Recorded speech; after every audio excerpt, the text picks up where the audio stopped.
နိုင်သမျှပေးဆက်ခြင်း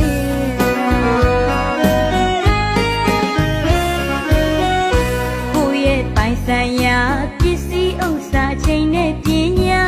ဆွလို့မျှဝေသူတို့စိတ်နှလုံးသားမှာမျောလေးတဲ့ကင်းစွာယူစင်ရင်မြတ်တာသာနာခြင်းငါကယူနာပါငုံမျက်စိတ်ထားရှိသူတို့သာတကယ်မွန်မြတ်တဲ့အလုပ်ကိုလုံနိုင်တာပရာဟိတပါ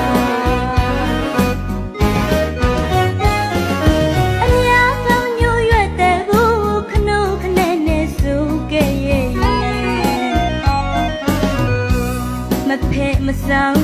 ကိုလန်းညငိုရှင်းရှုတာနဲ့စိတ်ကောင်းရဲ့ရှင်မွန်မြတ်ခြင်းနဲ့တန်ပရာဟိတခီ